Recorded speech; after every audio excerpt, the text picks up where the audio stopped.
오늘 우리에게 주시는 하나님의 말씀은 레위기 3장 1절에서 5절까지의 말씀입니다. 레위기 3장 1절에서 5절까지의 말씀입니다. 제가 가지고 있는 성경으로는 구약 성경 148면에 있습니다. 구약 성경 148면 레위기 3장 1절에서 5절까지 우리 한 목소리로 우리 합독해서 읽어보도록 하겠습니다.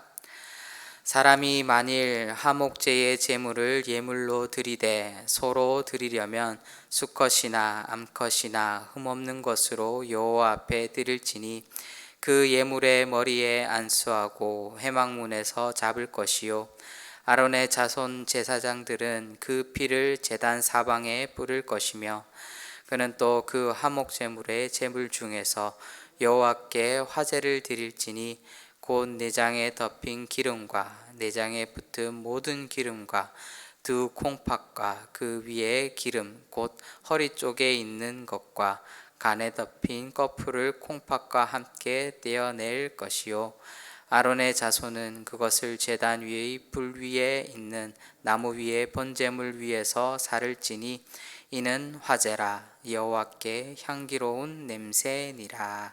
아멘. 오늘 우리가 함께 레위기 3장 전체를 읽어보지는 않았지만 오늘 3장에서 말하고 있는 것은 바로 화목제물에 대해서 우리가 함께 보았습니다. 화목제물이라는 것은 화목이라는 이 단어 속에는요 평화, 우리가 잘 알고 있는 히브리어 샬롬이라는 그 뜻이 내포되어 있습니다. 그런데 이 샬롬은 우리가 잘 알고 있듯이 단순하게 우리가 어떤 사람과 사이좋게 지내는, 다툼이 없이 사이좋게 지내는 그런 상태라는 것, 이것만을 뜻하는 것이 아닙니다. 히브리인에게서 샬롬은 단수일 때로 쓰일 때는 우리가 성경에 여러 의미로 쓰일 때가 있는데 단수와 복수로 쓰일 때가 있습니다. 특별히 단수로 쓰일 때는 몸과 정신이 온전히 튼튼하다. 어떻게 보면 나 개인의 상태에 대해서, 나 개인의 그 샬롬에 대해서 이야기하고 있는 것입니다. 그런데 또한 이 샬롬이라는 단어가 복수로 쓸 경우에는 이보다 조금 더 확장된 넓은 그런 의미를 가지고 있습니다. 어떠한 의미가 있냐면은 번창이라는 그런 의미가 있고요. 또 복지라는 그런 의미를 가지고 있습니다. 이러한 말들이 바로 이 샬롬이라는 이 단어 안에 다 내포되어져 있다라는 것입니다.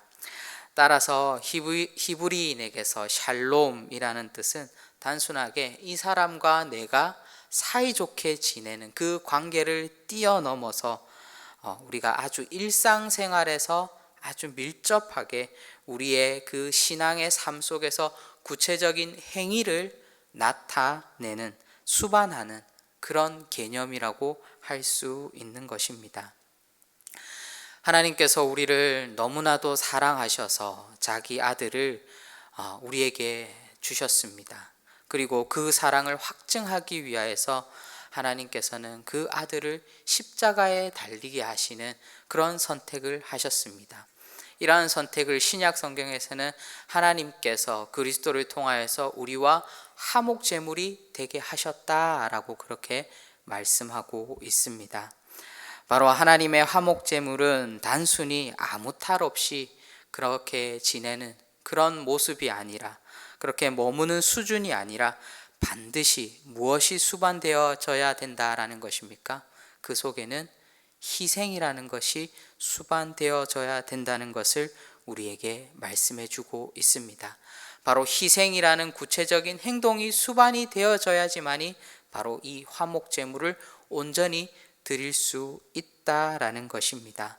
바로 우리의 단순한 육체의 건강과 우리의 삶의 어떠한 평화만을 우리가 샬롬이라고 하는 것이 아니라 오히려 우리가 괴로움 속에서도 어려움 속에서도 힘든 가운데서도 흔들리지 않는 굳건한 그 신앙인의 모습을 가지게 해주는 그 실제적인 힘이 바로 이 화목제물을 통하여서, 화목을 통하여서 나온다라는 것입니다.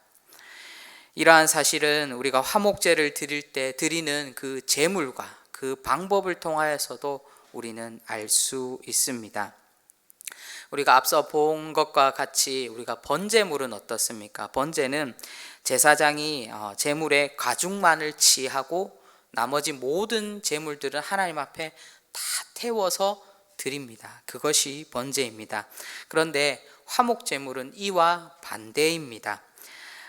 제물의 뒷다리 그리고 또 가슴 이것만을 제사장이 취하고 나머지 모든 음식은 다 모든 사람들이 나누어 먹게 되어 있는 것이 바로 화목제물입니다. 그 나머지 모든 부분은 바로 모든 사람들이 나누어 먹고, 즉 일부만을 제사장이 가지고 또 나머지 일부를 하나님 앞에 드리는 것입니다. 이것은 화목제가 바로 개인의 차원을 넘어서 바로 공동체가 서로 화합을 다짐하면서 드리는 그런 제사임을 우리는 알 수 있습니다. 그리고 또한 화목제에 예물을 드리는 것을 보면은요, 우리가 규모가 작은 다른 우리가 번제나 다른 제사에서는 그런 자그마한 새들도 하나님 앞에 드리게끔 규정으로 되어 있습니다. 그런데 화목제물만큼은 그런 소규모의 제물, 짐승들을 하나님 앞에 드리지 않습니다. 왜 그렇습니까? 이것을 다 나누어 먹을 수 없기 때문입니다. 그래서 화목제로 드리는 것은 다 나누어 먹을 수 있는 큼직큼직한 제물들을 하나님 앞에 드리는 것을 우리는 볼 수 있습니다. 더 중요한 것은 1장에서 우리가 본 바대로 번제를 드릴 때는 소와 양이나 그들 중에 수컷만을 골라서 하나님 앞에 드리게 되어 있습니다. 그런데 화목제물을 보면은 이 암수 구분이 없는 것을 우리는 볼 수 있습니다. 성경이 무엇을 말하고 있습니까? 바로 이 화목제물이라는 것은 바로 남녀노소, 지위고와 빈부, 귀천을 막론하고 모두가 함께 이 제사에 참여해야 되고, 이 제사에서는 어떠한 차별도 있어서는 안 된다라는 것을 하나님께서 말씀해 주고 있는 것입니다. 그리고 우리가 오늘 말씀해 보면은 하나님께 드려지는 화목제물에 대해서도 오늘 우리가 읽은 3절에서 5절까지의 말씀에 기록되어져 있습니다. 번제를 드릴 때는 모든 제물을 다 하나님 앞에 태워 드렸어야 됩니다. 그런데 화목제물은 하나님 앞에 드리는 것을 보면은요, 내장에 덮인 기름과 내장에 붙은 기름, 또 두 콩팥, 간에 덮인 꺼풀만을 하나님 앞에 드리게 되어 있습니다. 우리가 얼핏 보면은 왜 어떻게 중요한 것, 가장 좋은 것들을 하나님 앞에 드리지 않고 왜 이렇게 지방이나 꺼풀이나 이런 것을 왜 하나님 앞에 드렸을까 생각해 볼 수도 있습니다. 그러나 기름이라는 단어, 이 히브리어로 헬레브라는 이 단어는요, 지방이라는 뜻인데, 이 지방이라는 뜻 외에 어떤 뜻이 있냐면은 최상의 것이라는 그런 의미가 바로 이 헬레브라는 이 단어 안에 담겨져 있습니다. 바로 이는 고대 근동 지방에 지방이 어떠한 것보다, 그 동물의 지방이 어떠한 것보다 귀중하게 사용되었음을, 귀중한 것임을 우리에게 말해주고 있는 것입니다. 바로 화목제물을 드릴 때에 가장 귀한 것을 하나님 앞에 먼저 드려야 된다라는 그 의미 또한 바로 이 화목제물에 담겨져 있는 것입니다. 우리가 오늘 본문 말씀을 통하여서 우리가 깨달아야 될 것이 총 3가지가 있습니다. 그 3가지 중에 첫 번째는 바로 화목제물은 바로 함께 나눌 때에 모든 것이 이루어진다라는 것입니다. 화목제물의 종류는 소와 양 또는 염소입니다. 비둘기처럼 작은 것을 드리지는 않았습니다. 왜 그렇다고 말씀드렸습니까? 모두가 나누어 먹기 위해서, 모두가 한 공동체로서 차별 없이 그 모든 것을 나누어 먹을 때에 진정한 화목제물의 의미가 있기 때문입니다. 바로 진정한 화목을 이루어 가기 위해서는 우리의 것을 나누어야 된다는 것입니다. 나누는 것을 말을 나누는 것이 아니라 내가 가지고 있는 직접적인 것을 내가 나누는 것입니다. 그 나눔에는 무엇이 수반됩니까? 바로 희생이 수반되는 것입니다. 바로 희생이 있어야지만이 화목제가 성립이 된다라는 것입니다. 사도 야고보는 야고보서 2장 14절에서 16절에 이렇게 말하고 있습니다. 내 형제들아, 만일 사람이 믿음이 있노라 하고 행함이 없으면 무슨 유익이 있으리요?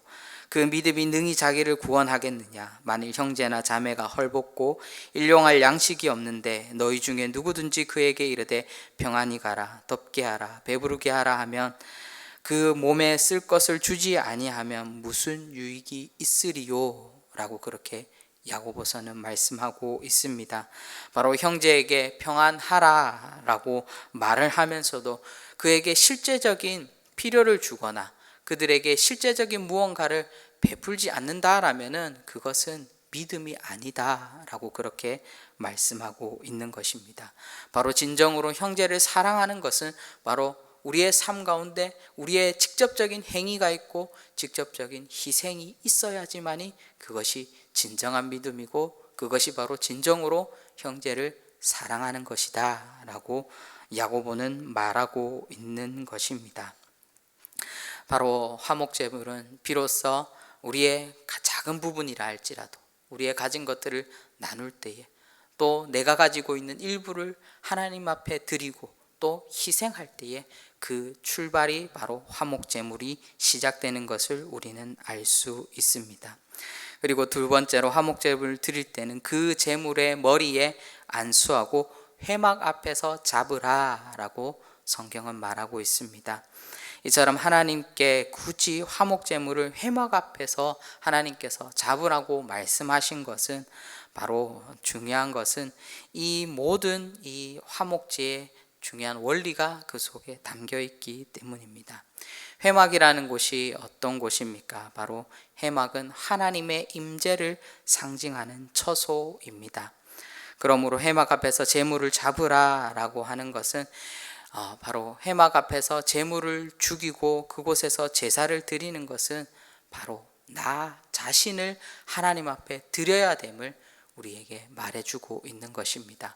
바로 내 자아를 죽이고 내 삶을 하나님 앞에 온전히 드릴 수 있을 때에 바로 그 화목제사가 이루어지는 것입니다. 그렇기 때문에 우리는 우리의 생각들, 우리의 고집들, 우리의 것들을 다 내려놓고 하나님의 뜻과 그 하나님의 명령에 순종해야 됨을 이 화목제물을 통하여서 알 수 있는 것입니다.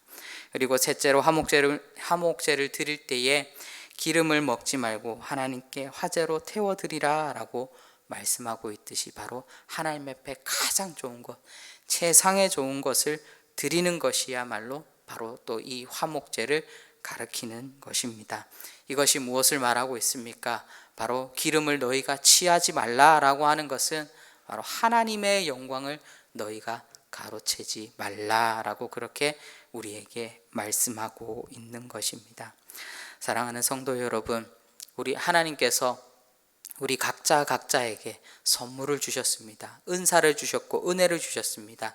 그런데 그 선물과 은사와 은혜의 양은 각각이 다 다르게 우리에게 주셨다라는 것입니다. 어떤 사람에게는 이 은사가 크게 주셨을 것이고 또 어떤 사람에게는 이 은혜가 더 크게 주셨을 것입니다. 그 모든 것이 다 각자 다르다라는 것입니다. 그러나 하나님께서 우리에게 그 은사와 은혜들을 다 각자 주셨지만 그것을 통하여서 무엇을 하라라고 우리에게 주셨습니까? 그것은 바로 하나님의 영광을 드러내며 살아라라고 우리에게 각자 은사를 주셨고 은혜를 주셨고 그 재능을 주신 것입니다.